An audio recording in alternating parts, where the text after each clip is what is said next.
Hello, what's the crack? Welcome back to the Bad Movie Buff podcast with me, Niall Brady. It's been a long time coming. I haven't released an episode before I went on my honeymoon, and I'm sure if anyone follows me on Instagram, you know what happened then. Eve had to get the old appendix whopped out of her. So shite. I've had a shit year, right? And I've just not been pressuring myself to get a load of podcast episodes recorded, so I've just been recording them as and when I can, and I think I've finally banked enough episodes now to release a full season.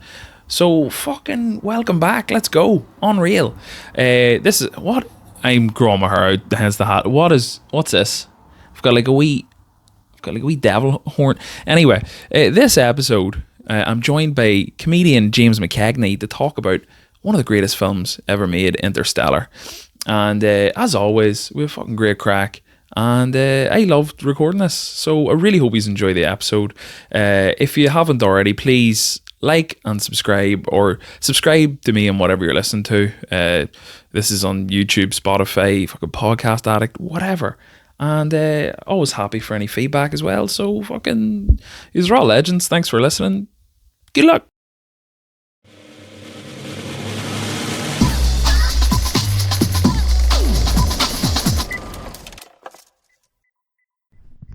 Well, what's the crack? Hello.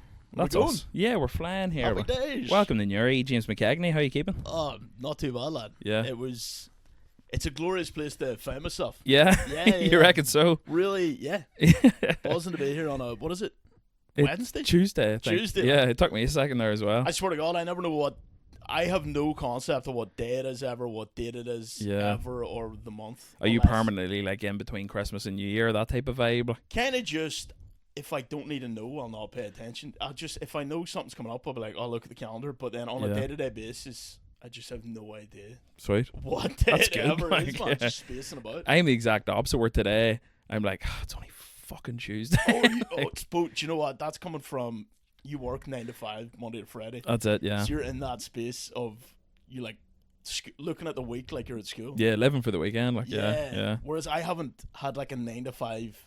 Every job I've had has been on random days during the week. This is the problem. I've never had to had that Sunday feeling. I thought it would be nice. I never used to until like started working full time when I was like 24 or something. Like, and then I was like, I get it now. Like, I get why people enjoy the weekend so much. I know. Oh, fuck my life. But yeah, well, there is benefits to it. Suppose you have a structure in your life. Yeah. Do you know what I mean? I have no structure. No. It's just pure chaos. Yeah. That's a good way to be. Like, yeah, there's some enjoyment to it.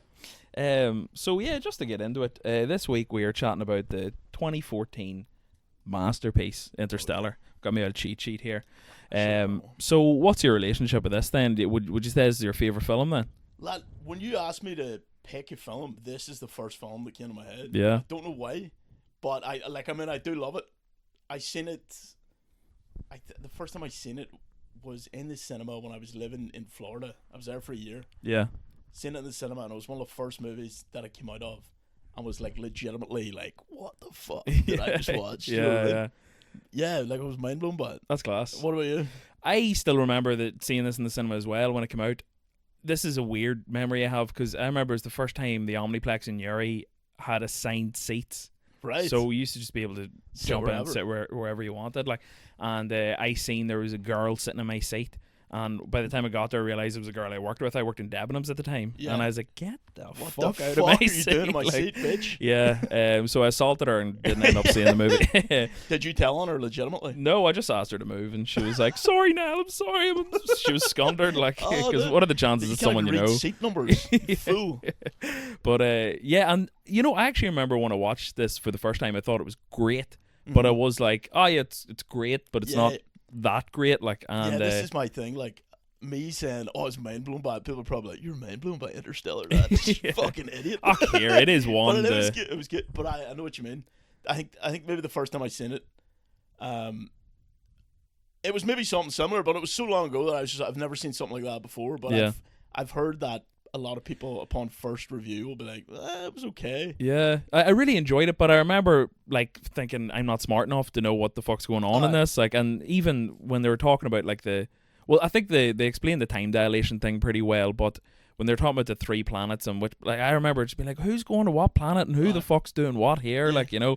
But then Jason Bourne's on a planet. What? And then I remember I made my ex watch it then, on my second time watching it, and she was like, I don't get it. And I was like, that was unbelievable. Yeah. So the second time watching it, I was like, that's a fucking masterpiece.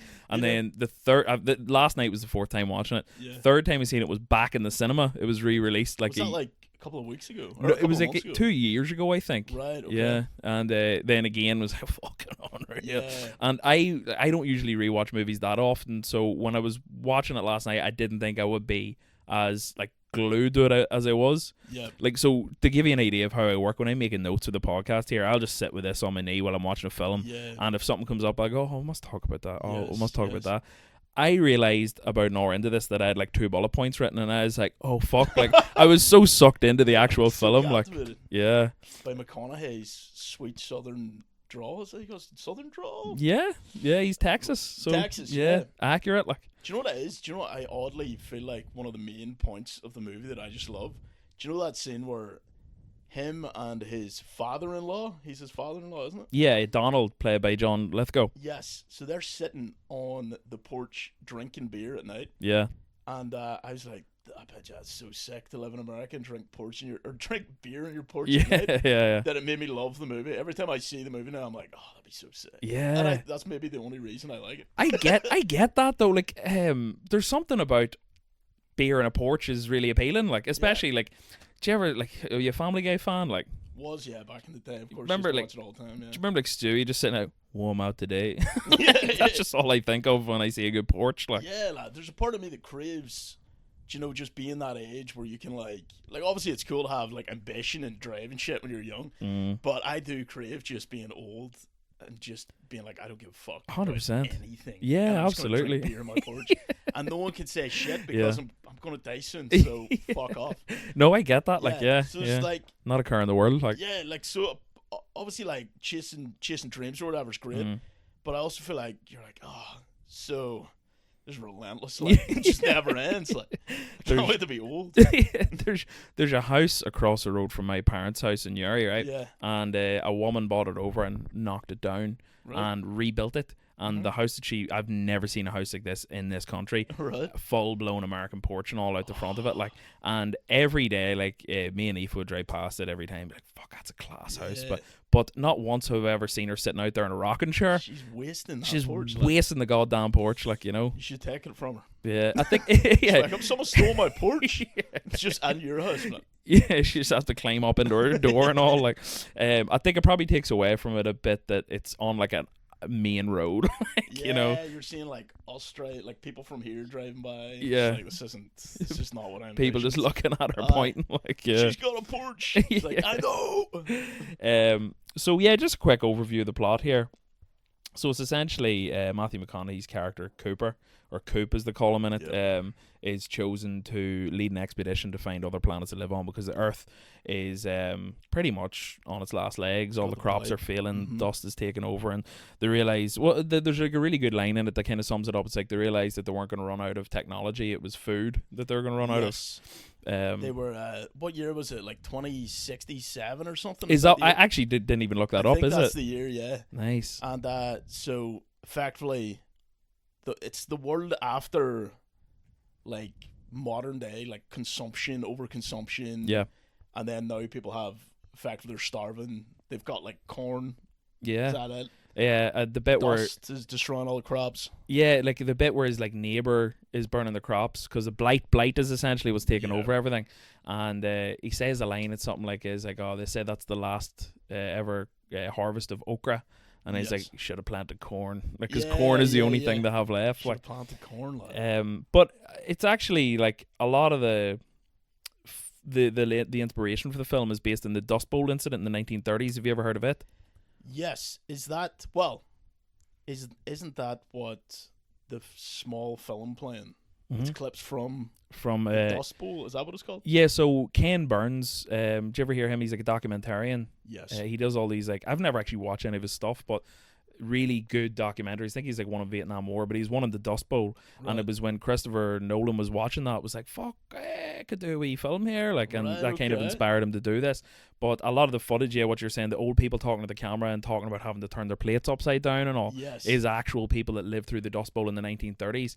And essentially what that was they kind of fucked with the crops a bit too much, the settlers, during the Great Depression, and it was something with whatever way they destroyed the topsoil, they couldn't grow anything there anymore, and then dust just took over everything, like, you know. Okay. So there was like 4 major incidents between, I think it was 1921 and 1930, and it was just people fucking dying because they couldn't eat and all, like. Yeah, man, that's crazy. Like, that was where was this just over the whole of America? No, it was only in one section. I think it was kind of the Great Plains, as if they're all fucking cowboys.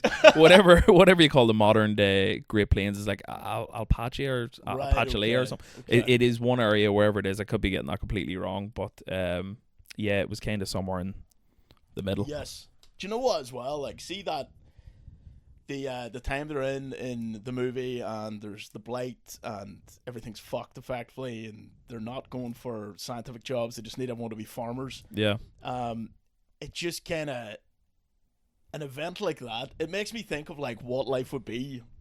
Like, 'cause obviously we've been so sheltered our whole lives. Yeah. Where you're like, oh, everything's just great all the time. And then we had like something like COVID. We were like, holy shit, this is this is not good. This is like fragile, actually. Terrifying. That's kind of the similar feeling I get when I watch that movie. Yeah, Like, it's a good point, actually. Yeah. Just that, yeah, life can go completely tits up. Yeah. And you just have to survive through it. It's one of those things, like, because we are of the generation that hasn't really had to worry too much about survival. Well, Yeah. especially here anyway. Like, well, Mhm. I would say that, like, there's obviously terrible things happening in the world everywhere, but Yeah, like in Uri, we're yeah. grand. We've been 100%. Yeah, because we Yeah. just missed the troubles. We're a similar age. We'll We see just these things in the news from other parts of the world, but Yeah. like, I think COVID was in our generation the first time where there was like, no, your life is, yeah, things can go wrong. yeah, Do you know what I yeah, mean? And you're like, shit, this is too real. This is real as fuck. terrifying. Like, Yeah. the first few weeks of COVID and the lockdown were honestly scary as fuck. Like, Yeah.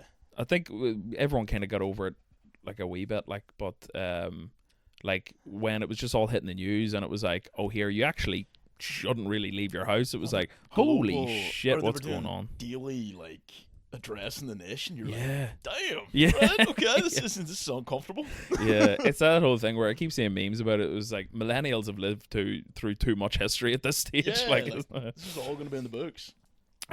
but yeah, so that Ken Burns documentary, it was actually, when I was looking up stuff for this podcast, I was like, Yes. fuck, I might give that a watch. 4 hours long. Oh, Don't know. right. You didn't even like check it out. No. You're like, even reading 4 hours was like, that's too much for my mind. I think the longest documentary I've ever watched was, I think it might have been, how long? It was about 5 hours, and that was OJ Made in America. Have you ever watched it? No, It's about, 5 hours. yeah, it was like 3 or 4 90-minute episodes. Oh wait, was that with David Schwimmer? That's the dramatization of Oh, it. okay, I've seen yeah, that. which it's meant to be good. Yeah, it's really good. But the one I'm on about, it was like an ESPN produced 30 for 30 documentary about OJ growing up, leading the whole way until when he, was put in jail for stealing his own merch or whatever it Yes. was. Like, Uh-huh. but it goes in to depth about the kind of American culture that led to him being acquitted. Yeah, okay. It's really, really good. that So would I'd be say it's the interesting. longest one I've watched, and I don't think I'm fit for a 4 hour documentary about dust. Like, About dust, yeah. But yeah, so Ken Burns, if anyone wants to check that out and tell me whether it's worth watching. 10 out of 10. Yeah. 10 out of 10. Yeah. But yeah, so going into this, it's only watching it last night I realised how many cracking lines there are in this film. Yeah. Now tell me, okay, you're a bit of an actor, aren't you? I've begun to dabble, so Yeah. Yeah. Were you in a production recently enough, actually? I was in a comedy play called Hop On, Hop Off. Yeah. Yeah. Oh, very good. Yeah. It's good crack. How'd it go? All good, yeah? It actually went really well, yeah. Yeah. So, like, it was completely written by this guy, Theo Trainer. It's like a brand new kind of company, Hollow Reed, with just like a bunch of actors just kind of got together and decided they're going to create this company and put on their own show. So this was their second show. Yeah. And it went really well. It was good, man. Good it was fun kind of change from stand-up, you know? Yeah. So... Different level of nerves or same level of nerves? It was interesting because... It actually kind of felt like less nerves because there was more people on stage with you. Yeah. You're not kind of there by yourself. You've got dialogue you kind of need to stick to. Yeah. So you've always got the dialogue, like that type of thing. But it was similar to stand-up in a way that even with the written dialogue, you could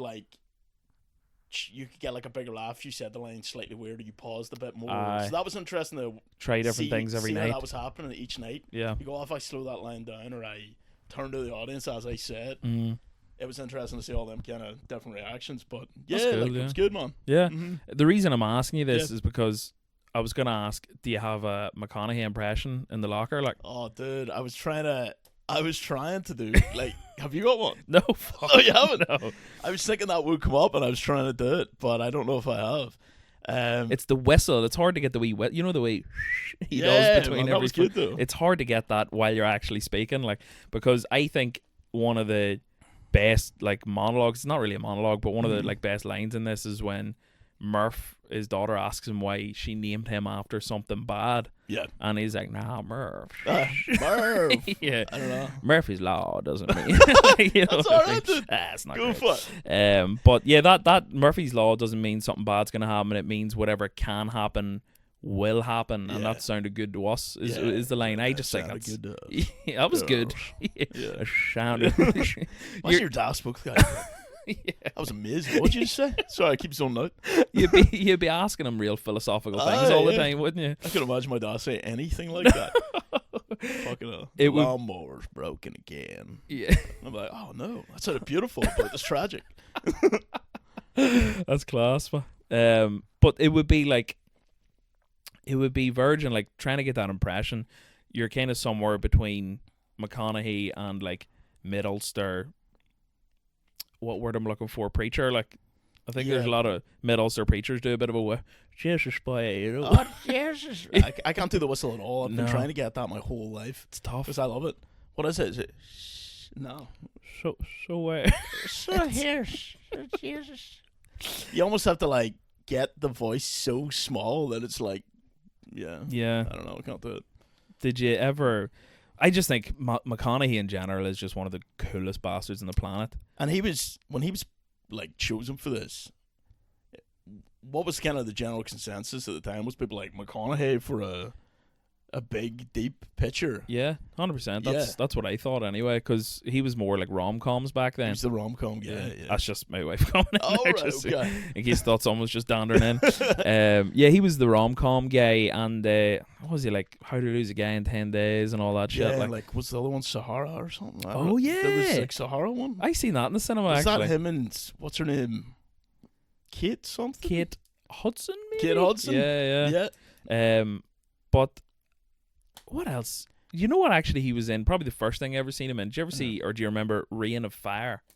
No, I didn't see Reign of Fire. Is that got the dragons? Yeah. I know what it is. It was him and Christian Bale. It was like a dystopian kind of sci-fi where dragons have kind of ruled the earth and humans. That was the first thing you seen him in? Yeah, it's the first thing I've ever seen him in. Yeah. So that was before the rom-com era? It might have been during. I might have just been a bit late. Reign of Fire was maybe 2005? Yeah. Maybe? It was him and Bale. It was his first time seeing Christian Bale as well. Yes. It would have been. It was 2003 because Dark Knight was or Batman Begins 2005. I'm going down a rabbit hole here. Yeah. But I know what you're saying. Like he was not the guy that you would think would do this. Yeah. But was that not part of his whole arc as well? That he knew he was the rom-com guy, and he was like, I'm not picking or saying yes to any more scripts that are rom-coms until something class comes in. Yeah, I think he said something along the lines of. He just listened to all the feedback of why people didn't like him and just didn't do that anymore. Yeah. So he said it was like a couple of years before, like they took him seriously and they were like, oh, he's really not doing rom-coms. Yeah, so he was cast in this based off a movie. I actually haven't seen it. It came out in 2012. It's called Mud, if you've ever seen it. Right, okay, no. So apparently Christopher and his brother Jonathan actually co-wrote Interstellar with Christopher. They had seen him in it and they're like, fuck, we've never really thought of him as like a leading guy. And when they seen him in Mud, that's when they realised that he could absolutely carry a film. So he was cast in Interstellar based off that. But then he kind of went through a bit of, like, around that time, it was Wolf of Wall Street came out around the same time as Interstellar. Do you remember him in it? Yep. Yeah. Yeah, I think that was known as the reconnaissance, lad. Yeah, I was gonna break that out. That's unreal, but that's so good. Like, I loved the reconnaissance. Yeah, it was a great time. And then Dallas Buyers Club was his other big one. I think that was the first movie I seen him in that I was like, holy shit, this guy's good. Like, yeah. Apparently, Magic Mike the first serious script he took.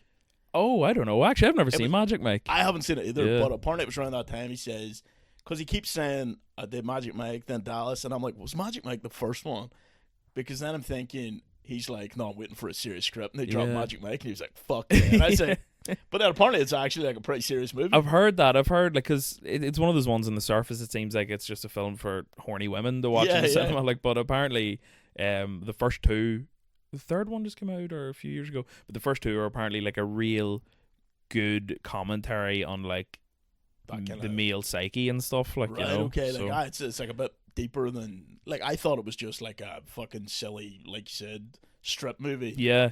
But it was actually looked a bit deeper. Must watch it. Is it because it's is it Soderbergh did them or who does them? I don't know. Anyway, but sorry. Yeah, I'm always terrified. This is why the podcast called Bad Movie Buff, because I can make as many mistakes as I want, and then if someone goes, actually, this is, and then I'd be like, hey, yeah, I'm an idiot. Yeah, I'm a dopey boss. Yeah, that's actually a great save. Yeah, especially because in the review kind of world of YouTube, it is like, it seems to be pretty cutthroat. Oh, it's toxic as fuck. Yeah, it's toxic. 100%. Like, yeah. But yeah, so the Murphy's Law monologue, I think, is probably one of his best lines of all time, just for because I remember even when I first seen the film, I came out remembering that line. I don't know what it is about it. It's just very like iconic or something, the way he delivers it. I love the line in this as well. So one of the opening scenes is when he goes to drive to the parent teacher meeting and sees the drone, the Indian drone kind of coming down, and they chase it through the cornfield, which is where the iconic cornfield chase song comes from, the Hans Zimmer one.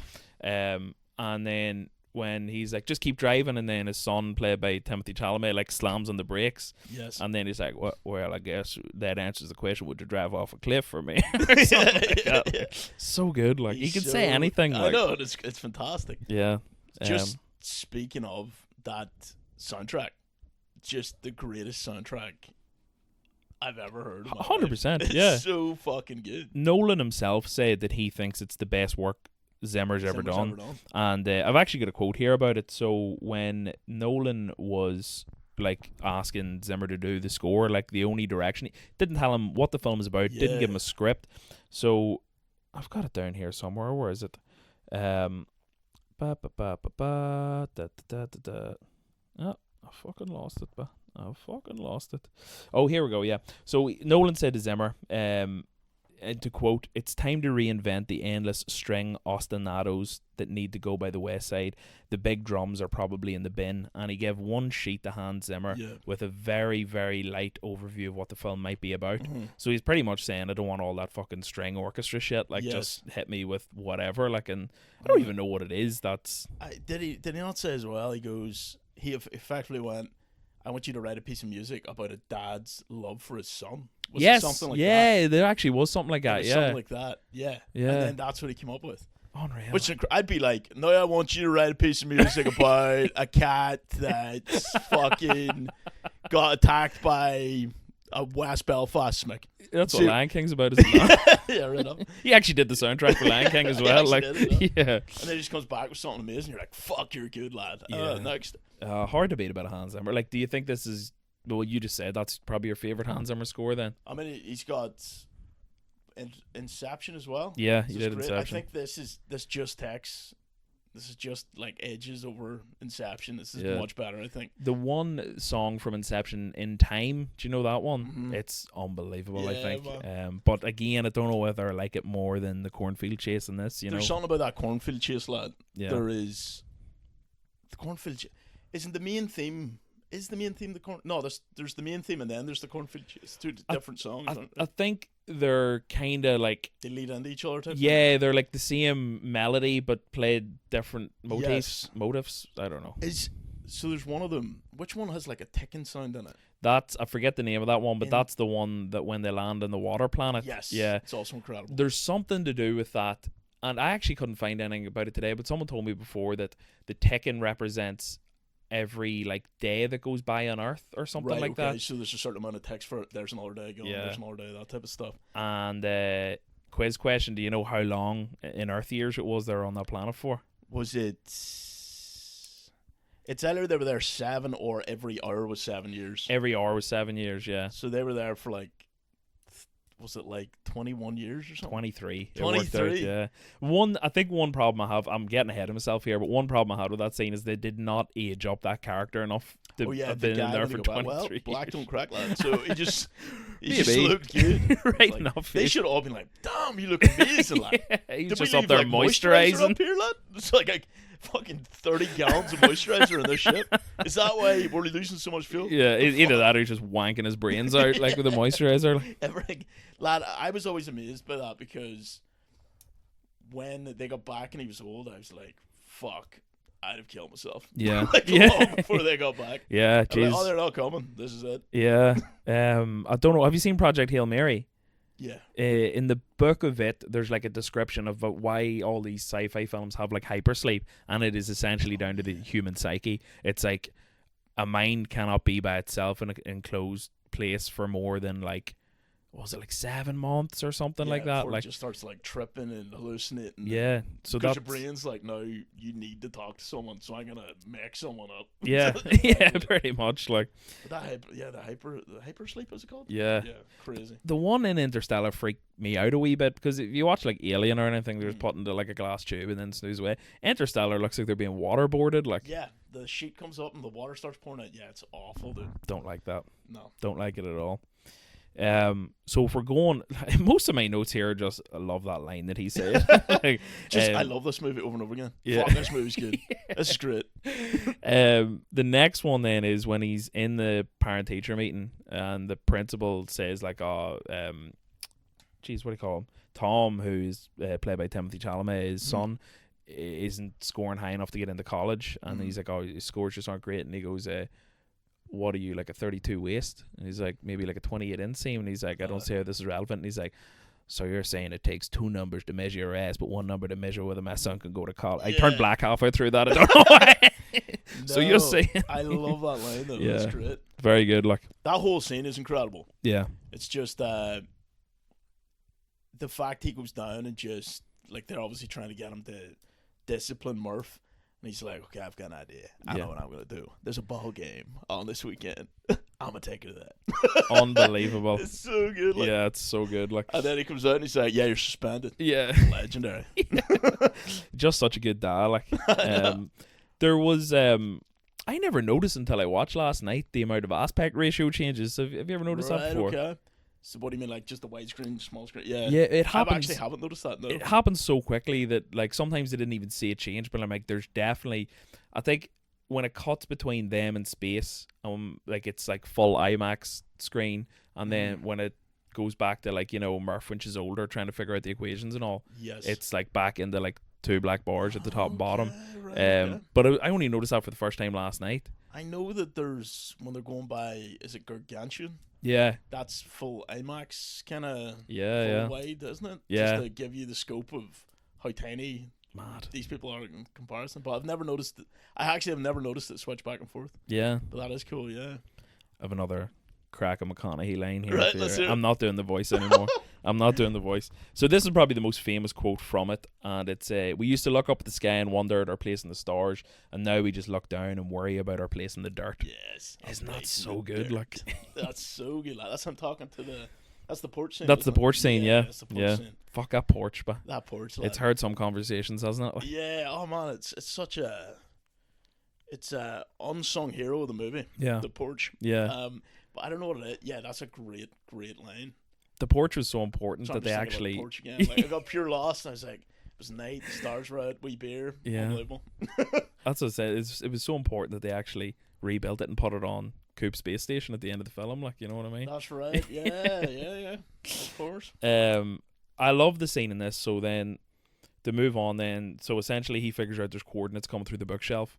Yes. You find out later in the film that he is the ghost. He's the ghost. But when he's in the meeting with them, when he finds the coordinates and they kind of like tase him or whatever and take him and Murph in, and he doesn't realize who they are yet, and he thinks there's some sort of like shadowy government agent, and he's like, how do I know you're going to let us out of here? And they're like, do you not know who we are? Yeah. And then they go, we're NASA. I don't know why, that just gave me chills. I was like, oh. I love that as well. I also thought it was quite funny that they were like, he's like, we're going to get out of here alive, right? And they're like, this guy, well, we're no harm to you. And it's like, you just fucking kidnapped me and my daughter and tased me. And now you're like laughing at me for thinking you're going to kill me. But yeah, I love that line.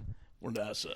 I've got, oh yeah, sometimes I write things down, I'm like, what is that fucking mean? So then, yeah, he obviously decides to take the mission, and I really kind of like the morality of it, and how it's like you'll be leaving your kids, you'll probably come back to them, but you'll be saving the whole of mankind and all. Yes. And there's a line when he's like, having the row with Murph, and she's in bed, she's angry at him, and he's like, my father said something to me about when you become a parent, you just become memories for your children. Yes. You're like the ghosts of your children's future. Bit of foreshadowing. And then he's like, Yeah. I didn't even fucking pick up on that. I'm a fucking idiot. That's great, though. I didn't even think of that until you just said it. Like, and then he goes, but right now I can't just be a ghost. I have to go here and actually be myself to pilot this ship. But during that scene, all I could look at was how tan McConaughey was compared to Murph. Yes. She was just this wee pale thing, and I didn't know whether it was maybe the dirt, he was out in the dust or something, but he looked like he was on the beds or something. Like, you know what I mean? I'm going to space, so I've been hitting the beds, man. And they look good for these NASA folk. Murph, I was down in Tan City. Tan City, third time this week, Murph. I got a sick tan. Oh, but yeah, like the contrast there, and I said to Defo where I goes, is he too tan or something? She goes, I can't unnoticed that now. He had an incredible talent, that movie. Unbelievable. Yeah. That's something I've thought of. He does feel like, he does kind of like in general, I think since the reconnaissance, is that what we're calling it? Reconnaissance, yeah. I think he's been a bit leathery on it, like, He has. He's definitely, I think, it was maybe coming off Dallas Buyers Club or something. He just lost so much weight. Yeah. And then he got that time. He just has this like strange look about him nowadays. You know what I mean? Have you seen, that's actually one we haven't mentioned during the reconnaissance, True Detective Season 1. Lad. So good. The best series of TV of all time. It's the only series of something that I've watched like 4 times or something. Maybe I haven't watched it in years now, but and do you remember there was like an episode, I think it might have been episode 3 or 4, where he's going through like a biker gang neighborhood, and it's like a 6-minute continuous shot just to him running through it. So good, man. Lad, there's something about like the first time I watched it, it's like very few times I'll get a show where I'm watching it and I'm sitting like on the edge of my seat with like fucking excitement going through me the whole way through it, and I just loved whatever that show was or however they did it, and they were never able to recapture it in later series. Later series. I tried to watch season 2 and I got like 3 episodes into it and I was like, what is even happening here? Like, I never even I was like, this is so good, and I've heard the rest suck. Yeah. Or just not as good. Yeah, season 2. I didn't even bother. Season 2 is actively shit. Like, I went and attempt for some reason the was it season 5 with Jodie Foster? I heard it's the best of a bad bunch. Yeah, she's great in it. She's cool as fuck in it, but it's not made by the same guy. No. So I think that annoyed me too much. Oh, yeah. And there was some good bits in it, but there were some bits of it that I was like, that would never be in season 1. Oh, okay, yeah. That's not good enough to be in season 1. I getcha. Like, because season 1 was just so, like, there was no fat to be trimmed. Like, it was all perfect. All good. Like Woody Harrelson was a cunt. Yeah, it, absolute wanker. Like, such a cunt. And their chemistry as well, were like, do you remember there's a bit, and I'm going to get the line completely wrong here, but Woody Harrelson says something to the Matthews character, and he's like, can you just stop with all the weird shit? Like, stop saying weird shit. Yeah. There's a great meme that I love of that, and it's just him. They're both in the car, and he's about to get in. He's like, can you just stop saying weird shit? And then McConaughey just says, when What is it? Is it time is a flat circle? No, he goes, when haters are sleeping on you, tuck them in. It's just Woody Harrelson staring at him like, what? Oh, some show, but yeah, I can't believe I forgot to mention that because that was one of the big ones for me. Like, yep. Now, incredible run he had. Unreal, like, yeah. I'm trying to think, has he been really in anything since? Like, recently even, like, or anything noteworthy? I can't think of anything. Was he a part of that new movie, Sheep Detective? Oh, maybe, yeah, I think he's involved in that somewhere. Have you seen it yet? No, but I've heard it's phenomenal. I've heard it's great. Like, I'm like, I need to see it. I've seen, like, I listen to the Empire Film Podcast, and there's a guy called Alex Godfrey is one of their reviewers, and he's more into kind of art house movies and stuff. Right. Doesn't really have time for like franchises, or maybe he does, but like he doesn't seem to in my eyes. But he came out of Sheep Detective saying like it hit him really hard emotionally. Like, unreal. Yeah, I need to see this. Is another Magic Mike situation. Yeah. Like, whoa, that was great. Yeah, the sheeps are just getting their kid off. Yeah. Tell you what I loved, and I always forget about this every time I rewatch this. See what that water planet. So the first planet that when they get through the wormhole into the new system, the first planet that they go to is Professor Miller's planet. Yes. And when they get there, and the fucking wave hit them, and then Wes Bentley's character Doyle gets taken away by the wave and dies, and then that's when they get up. Dear man, he's 23 years older, and then they're like, "Why did she send out a beacon?" It's like, because by the time we landed, that was only minutes ago. I know, she died minutes ago. Yeah, Aoife. I think it was Aoife's second time watching it. She hadn't seen it since she'd seen it in the cinema when it came out, and she went, "Wow!" And I was like, "Yes, wow, yeah, no, that's incredible. I love that." Cool wee concept to think of. Your man, there's a physicist called Kip Thorne. Do you know about him? Kip Thorne, is he the guy that wrote the book? He wrote a lot of the he wrote the science behind the interstellar travel that it's based on, but he was like advisor in the film and like was working quite closely with Christopher Nolan on this. So have it down here. He had 2 rules for when they were making this film, and one of the rules for Christopher Nolan was he wasn't allowed to break any laws of physics that exist. So like it couldn't be like fucking supernatural or anything. Yes. And the second rule that he had for them when they're filming was if there is anything unexplained, any wild speculation can only be based in science. Yes. And I think where that leaks into the actual script is when Murph, when she's younger, is saying to Coop, "There's a fucking ghost," and he's like, "Explain it to me scientifically. Put together your thesis." Your thesis. I was thinking of thesis, but I don't know if it's the right word. Yeah, something. Present it to me. Yeah, present it to me. And I'm like, do you think Kip Thorne probably said that to Christopher Nolan at some yeah, stage? yeah. But the whole point of it was to kind of have them have like a clear amalgamated vision for what the film was going to be. Yep. But apparently it actually just caused ructions because Christopher Nolan at one stage wanted to put in faster than light travel, and him and Kip Thorne rowed for it over 2 weeks. I'm glad they didn't. I'm glad they kept it as is. Do you know what I mean? Because that's one of the things that when you are watching it and you're like, oh, you must watch it. Like one of the catches is everything in this is based in science as we know it today, or theory or whatever. Do you know what I mean? There's nothing like just weird and out there that they just threw in there. Even the black hole itself, it's visually meant to be quite an accurate representation. Do you remember it was like maybe 2 years ago they actually took a picture of a black hole? I think so, yeah. And it actually isn't really far off shape wise. Yes. But I think Nolan was kind of worried about how it was going to show on camera and whether it would lose people or not, but then they just came to the agreement to film it from, I think you said earlier, like afar. Yeah. So it kind of gave a better scope of what it actually looks like. But you need a fucking degree to watch it. To understand this the first time, yes, I think it would be really impressive. Like, because that's the 4th time I watch it, and I'm like, and you're kind of starting to click. Yeah, yeah, yeah. What I love as well, what do they say when NASA is explaining the black hole?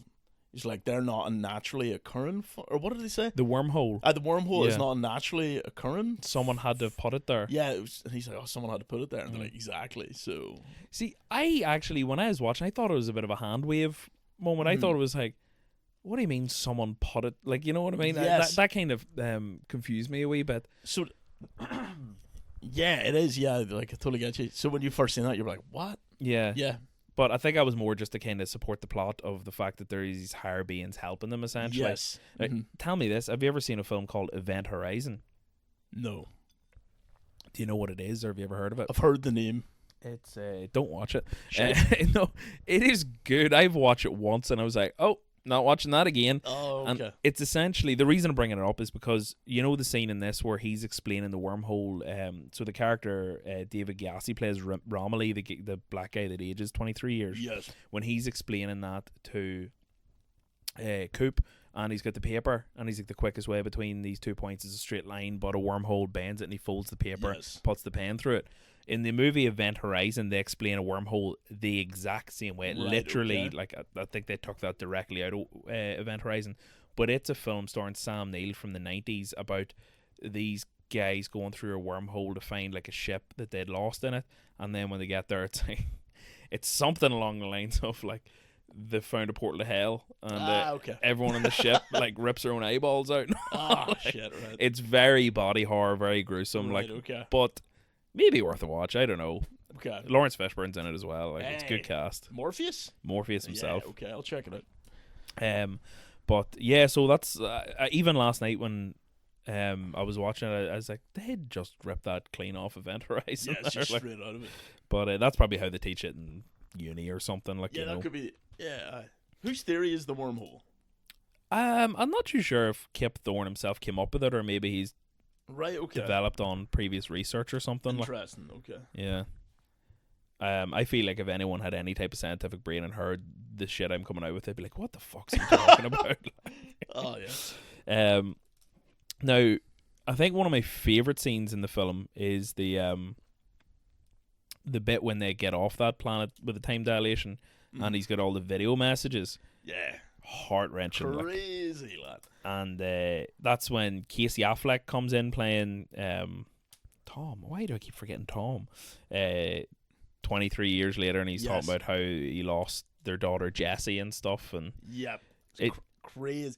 Apparently, when McConaughey was going to shoot that scene, did he not say he was coming in and he goes, tomorrow we're shooting that scene, obviously you have one chance to get this because I'm going to be basically emotionally prepping right from tonight until we do that. Class. He said he went then, just broke down crying. They got it in one shot, and he was like, I'll not be able to do it again. What the fuck? So I don't know what he did when he went home. Yeah. Watched a lot of like sad videos. Yeah, just watched The Fox and the Hound or something. Fuck's sake. Hold it in until there. I don't know why The Fox and the Hound was my immediate go-to there. Sad. Great reference. Do you have any films in particular that like hit you particularly hard? Let me think. Bambi used to horrify me as a kid. Oh, same. Like, as soon as I put it on and I knew that scene was coming, I was like, fuck, dude, I can't handle this. And that's like the opening scene, isn't it? Like, crazy, lad. I feel like kids' movies when we were younger they were like, let's traumatize these little bastards 100% for a bit. There was that. What else? Do you remember that there was like a cartoon about a lot of rabbits and stuff? Watership Down. Yeah. Oh, fuck that, dude. Yeah. It was more terrifying than, it was just than more, sad. Yeah, and it was just on like lunchtime on a Sunday, and a bunch of wins just getting traumatized for life. Yeah, it was fucked up. Yeah, there's definitely more movies that I'm like, every time I watch it, I'm like, oh, it's sad as shit, but not springing to mind. But yeah, definitely Bambi being one of them. Yeah.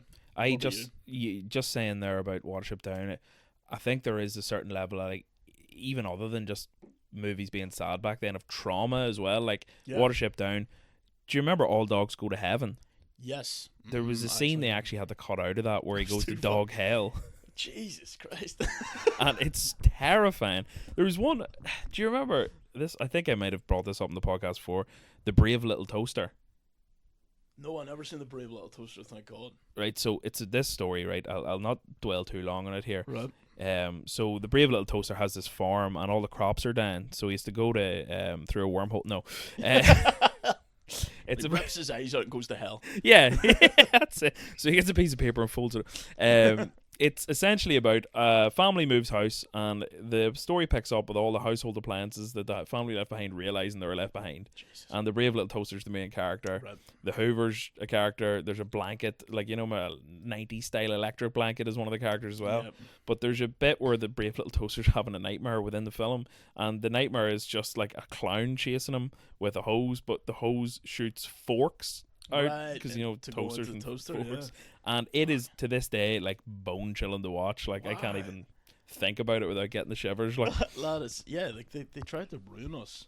Do you know what? Another scene sprung to mind. Have you ever seen? It was the kid from The Sixth Sense. He played like an artificial intelligence. it's called AI. AI. Yeah. I've never actually seen it. There's a scene at the end where, because he remembers the kid he was, and he remembers his mum who has passed away, and like aliens come down, and he's like, "Can I have one more evening with my ma?" Yeah. And they like bring his ma in, and then she just disappears after like 4 hours, and it is so sad. Holy fuck! fuck! But it is, yeah. Just go and watch that scene. No. it's fucking brutal. Dude. Oh Jesus! Yeah, I think that was. Did Kubrick have something to do with that film? I might be wrong. I He think might have actually. Yeah, I that think he rings a maybe bell. wrote it and was planning to direct it and then died. Was it And then Spielberg, maybe? Spielberg took it over, Yes. I think. But it is one of those ones I've heard is underrated. It was one of those ones I watched as a kid and like left you like, oh, that's fucking grim. Like to watch that, and the scene from The Sixth Sense when he gets shoved in the cloakroom with. Did you ever see that scene? I haven't seen that in years, but So I there's don't a scene remember. that traumatized me as a kid. So he's at his bully's birthday party because the ma convinces him to go, and he's like just wandering off, and he comes across this cupboard or like storeroom or whatever. The door's closed, but he can hear like a ghost in there going, "You should come in here," and all. And he's like, "No." And then he goes to turn and walk away, and the bullies come up, and they're like, "We're gonna put you in there," and he's like, "Please don't." And anyway, they shove him in. And then he just screams and screams and screams and screams, and he can't open the door. Yeah. And his ma eventually comes up, and she can't open the door, and then she eventually gets it open, and he just falls out. He's got cuts all over his body. Terrifying. Like, as a child. I actually Horrifying. I don't think I remember that film at all. Now, so like, could the good. ghosts physically harm him? Yeah. Yeah. Because he can see good ones and bad ones. And some of them are, like, trying to fuck with him. 'Cause I do remember one bit when he's like in the house. Is there a bit where he's like walking through the house and a kid comes up to him and is like, "Shh, I know where Dad keeps the gun," and then turns around and he's got no back of his head. Yes, I think so. And there's another kid that he's in his, like, wee tent in the middle of the night, and she comes in and starts boking. Yeah. Because her mother poisoned her, and that's how she died. No. Fuck, I might watch that. Sounds. Mate, it's a great movie. Yeah. M. Night Shyamalan, isn't it? Shyamalan, yeah. Yeah. That was his... Did you have to stop yourself from saying Shyamalama Ding Dong did, there? lad. Like the I the actually Tarantino did. thing? Yeah, lad, I actually had Did you ever see that? I've never seen that. What is that? There's an interview with Tarantino. It's like famous for all the wrong reasons, where he's talking about his top movies of the year, and I forget what film it is, but he's like, by my favorite director, M. Night Shyamalan Ding Dong. It just goes for it. Like, you can't say that, Quentin. Like, Tarantino's such a twat, but his movies are great. oh yeah, he's 100%. He's I try not. He's one of the ones just before we're recording we're saying about trying not to think too much about certain people that made things. He's just a creepy guy. Like, Yeah. So Yeah. Is there any traumatic scenes that don't star Haley Joel Osment that you can think of? It's always him, lad. He fucked up my childhood. I think that's it. I Yeah. think it's just him. Fair enough. Yeah. I meant to ask you here. We're about 46 minutes. I usually do about an hour, but if it goes over, do you have anywhere to be or anything? No, lad. No. Nowhere. No worries. You happy enough to stay I'm on? staying here now, lad. We'll play Pokemon. Yeah. So another bit I forgot about when I was watching this was the revelation, the plan A in the mind of... I actually haven't even gone through the cast yet. I'll come back to that, but the cast is insanely stacked. Yeah. Stacked. So you got McConaughey, obviously, Anne Hathaway, Jessica Chastain, Mackenzie Foy plays young Murph, and I actually looked up, she doesn't seem to really be in anything these days. She's in the new Conjuring film. Right. Conjuring? No. What do you call it? Insidious? Is that like Insidious 6? Yeah. Which I thought there was only 2. Yeah. There's 6. Yeah. I actually the trailer for the new one looks... I haven't watched Looks any alright. since the first one, and the trailer for the new one looks great. I quite like the first one. Yeah. The bit where Darth Maul was behind her always freaked me out. Like, Loved it, yeah. John Lithgow, Timothy Chalamet before anyone knew who he was.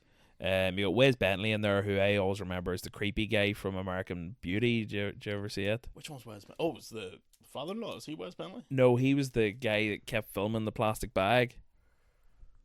Oh, I've never seen American Beauty, sorry. Oh, sorry. Sorry. I thought. Oh no, Wes Bentley was the astronaut.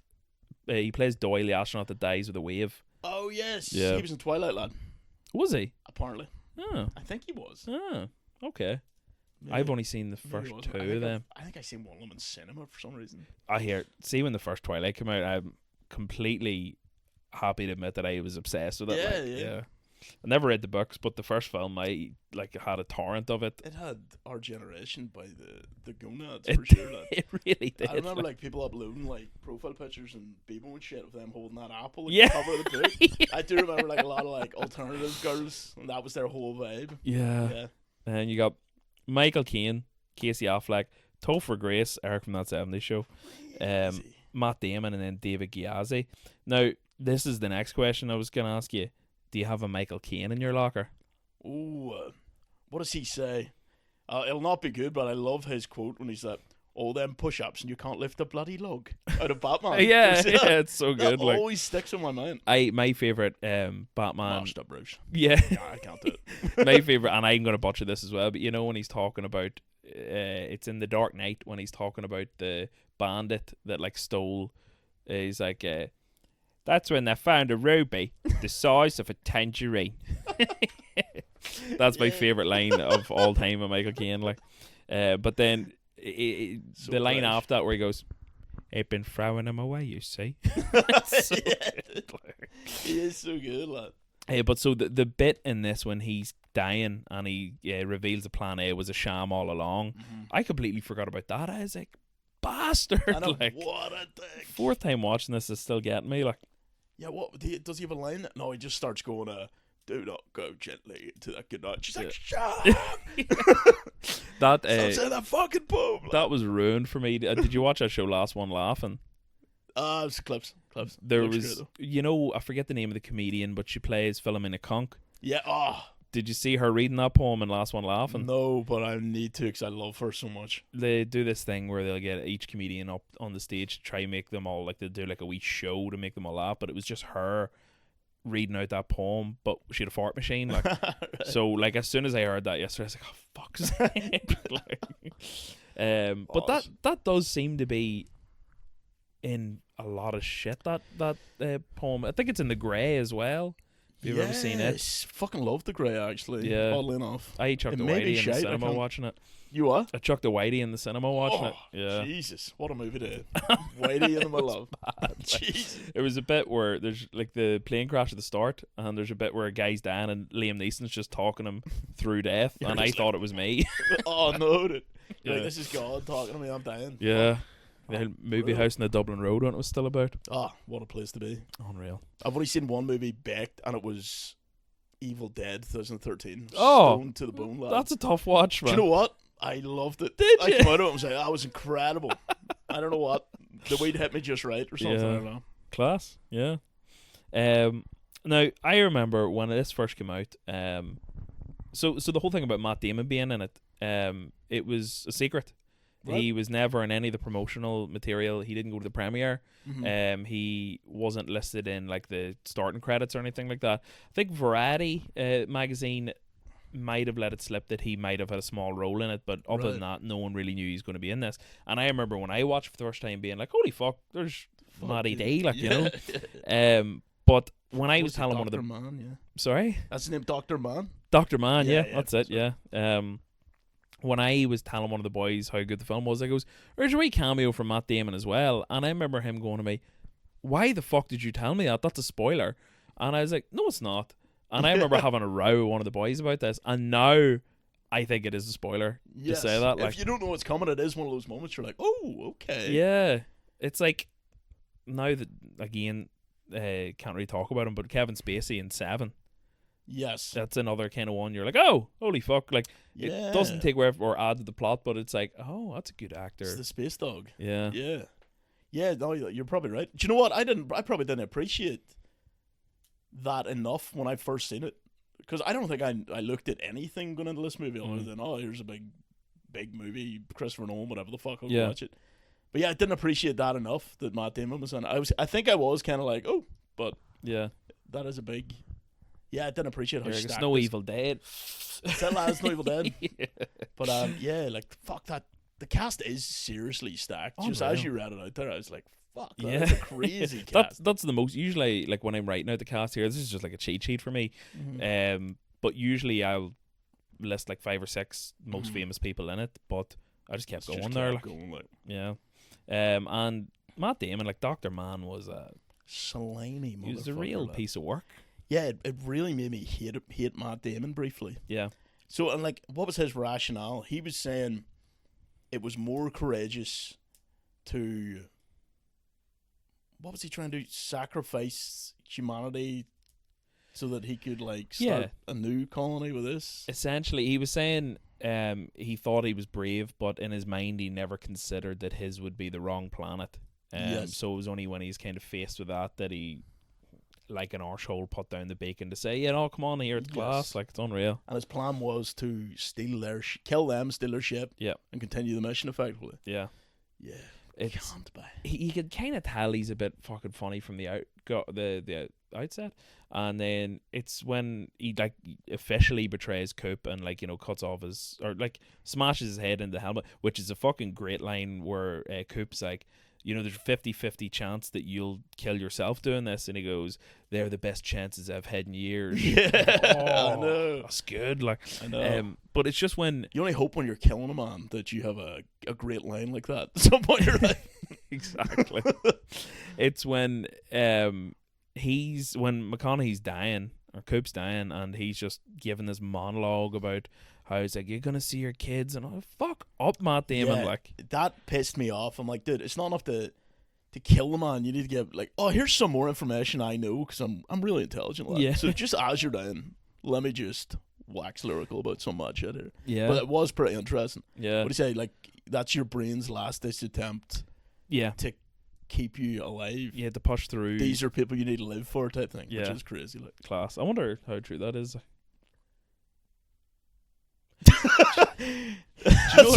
Let's find out. Do you know what I was actually going to ask you there? I don't know why this popped in my head. Your dog's class. All right, okay. Yeah, I was just going to say maybe your cool dog would come up in your head. Young Callie. Is that the name of the dog? Yes, Callie. Callie. Yeah. Yeah. So Callie, I don't know, Ahmad just kind of came up with the name, but there was a weird story. We were walking through the park one day, and a wee old woman came up to us. I was like, "Oh, the dog's lovely. What's it called?" And we were like, "Callie," and she was like, she literally goes, "Oh, that's the name of a demon in hell." We were like, "Right?" It's like, okay. And she turned around, she had a big shotgun hole in the back of her head. Yeah. Looked it up, and it is. So yeah. I was like, that was a bizarre encounter with an old woman. How are you spelling that? Kali. Ah, yeah. But I mean, yeah. How evil is this demon? Like, is one of the real I don't know. I didn't ones? look up anything more than that, but I was like, oh, that's true what she said. Because I was like, why would you say that out in the where if it's... Yeah, even if I did know that, I still wouldn't say it to someone. It's not something I'd bring up. Yeah. Oh, that's a cute little dog. Yeah, no, the reason I went in that absolute jarring tangent is because it's like a Blue Rowan Cocker Spaniel, Callie. Yeah, Cocker Spaniel, yeah. Mm-hmm. That is like me and Aoife's like dream dog. Really? Yeah, so like every time you post a picture or a video, I'm like, Ava, no look at James' dog. Fucking unreal. Fair, she's great. Loads of personality. But it's just been me and her in the house for the past week, so yeah, you can have her, lad. Yeah. Frying my tits. Yeah, Aoife always had pretty much the exact same colour and Cocker Spaniel growing up, so like we were always saying like, and it's just when he just pull the trigger and just get a dog, like, you know. It's a great wee dog to have. Like, they're like very hyper, very lovable. Yeah. Good crack, funny dogs. Smart dogs as well. Very smart as well. Like, yeah. Anyway, Interstellar. Yeah, sorry, lad. No, it's me that turned it there. So I always forget as well. In my mind, every time I rewatch this, I'm like, oh, they kill Damon down on the planet. I forget that he steals a spaceship and they have to chase him through space. Yes. Which of course leads to probably one of the best scenes in the film. Probably the most tense scene in the film, the docking sequence. Docking. Yeah, I love that. It's so good. Like, do you know what line I love from that scene? She's like, you can't do that or something. It's impossible. And he said, no, it's necessary. Unbelievable. Like, so good. Who else could have pulled off that line? Like, so good. Like, yeah. Because I think anyone else saying that without his, like, as you said, southern drawl and that, like, charm, it would just come across really cheesy. It just makes you go, fuck yeah, let's do this, bro. The only other person that I know says necessary in a fantastic way is Patches O'Houlihan. Oh, I knew you were going to say Rip Torn. Like, necessary? Is it necessary for me to drink my own urine? No, but it's sterile and I like the taste. So good, lad. I do you must have the same thing as me that every time someone says the word necessary, My brain goes, necessary, necessary. 100%. Necessary. Made a drink my own urine. It's so good. Like it's the same with every time someone says it's been a while. Do you remember that Stain tune? No, well, you might have to refresh my mind here. What is this? Every time someone goes, "Oh, here it's been a while," in my head I go, "It's been a while since Right. It's just Okay, yeah. fucking vocal tech. That's unreal. Patches O'Houlihan, but Patches O'Houlihan. 10 out of 10. That was a spot on impression of young Patches O'Houlihan that you just hit me with there. So? That was young Hank Azaria, isn't it? Pleasant. That was 10 out of 10, but holy fuck. So yeah, docking sequence. Funny enough, I was talking to my mate Archer. He does a podcast with me the odd time here. I was on the phone to him today and talking about how good this film is, because it was actually him I went to see it in the cinema the second time with, and the score and all. And he said that something about the docking sequence makes him emotional. And I was like, he's like something about the music or something, and it makes him emotional while watching it, even though it's like a non-emotional scene. But when I was looking up the IMDb trivia on this, one of the comments was on the score, and it said that Hans Zimmer said people approach him to this day and say that the music in the docking scene is so good that they cry when they're watching it. Yeah, okay. I could see that though. I could see it. It is a scene. I think for me, the only thing I could find maybe emotional about it, it's like up against such undeniable odds, and the human spirit is still like, we're fucking doing this. Unreal. That shit. Have you ever seen 2001: A Space Odyssey? No, actually. It's a great watch. I can't hear it was great. It is one of those ones where I was a bit apprehensive to watch because it's quite long, and it's like, is this actually good, or do people just wank over it because it's like artsy and original at the time? But it actually is really, really good. But when you watch this, you'll see how much inspiration was taken. For that, even like, see when he goes over that's what the horizon of the black hole is called, an event horizon, when he goes over it in Gargantua. Like the lights and all he's seeing, it's very out of... Okay, yeah. I've seen a few clips from 2001 and I thought, shit, that looks well ahead of its time in terms of how good that looks. 100%, yeah. Even the like special effects and the filming techniques, but it's like 2 or 3 different films in one. Like it starts out the monkeys. I've seen the opening and then a random shot of them on the spaceship. Yeah, and then there's that whole, like, it's where the AI turns on him, that famous HAL 2000 or something. It's like, I can't let you do that, Adam. Yes. Yeah. There's a great Simpsons episode about that. Yeah, the house. Let you do that, Marge or Homer, whatever it is. Yeah, the house tries to kill him. Yeah, class. So we're coming up to possibly the last iconic McConaughey line. Yep. This little maneuver's gonna cost us 51 years. It's so good. Like, oh man, there's a. Sorry, we're gonna. No, work away. No. I was gonna say another great part of the docking scene is, it's kind of like, it's very satisfying because Dr. Mann goes to deliver another speech. Remember, and then he opens the door and it just kills him mid-speech, and you're like, yes, fuck up. Unbelievable. Like, probably one of the most satisfying villain deaths of any film. Like, what is he going to try to say again? I can't remember it. I forget, but it's out there like, do not try to dock. And it's like, don't open the hatch. And he's like, well, maybe so. I know what you mean, but I forget. Human race. It's so good. Fuck that guy. Shut up, bitch. So the Tesseract scene. Yep. Mental. Yep. It took me so long to wrap my head around it. Even last night, I was like, I think I kind of know what's happening here. But it's essentially that the higher beings that put him in this place, where I think the theory is that they're actually way more advanced humans because they can travel across dimensions and time, and essentially they have created the Tesseract for Matthew McConaughey to go into as a 3D representation of time, of a 5D space or something like that. Yeah. Yes, that the first time I seen that, I was like, what the fuck is happening? Yeah. But I think that was the mind blowing bit. Yeah. The one part about that kind of pisses me off. Doesn't piss me off, but I'm like, well, that was convenient. So he's in this 5D space, and the towers is there as well. You can hear the towers. That's right. And he's like, can you basically transmit everything that's happening here into binary? Yeah. He's like, I know where it's done it. Yeah. And you're like, how? Yeah, so I think, well, not that's that this show's me being stupid. No, I don't think that this is going to explain it in any way, but my understanding of it was there's whatever they needed to finish the theory to get the space station off the Earth was all gravity related. Yes. And the data they needed was only visible in a black hole. So it was whatever numbers he needed to finish that equation. Okay, I think. so it's just a wee tiny smidge. I think. But Again, still someone will incredible. listen to this and be I'd like, say that was class. yeah. Someone will listen to this and be like, what's this dopey bastard on about? Like, you know. Yeah, so the bit then, so he gets out of the Tesseract. He's picked up just beside Saturn, where the wormhole was essentially, by the space station, and Murph, as an old woman, goes to meet him. The most emotional scene of all time. Crazy. In any film, like, and it's the line. It's like, "My dad made a promise." Oh, I know. Tearing up here, lad. Yeah. But no, very, very good.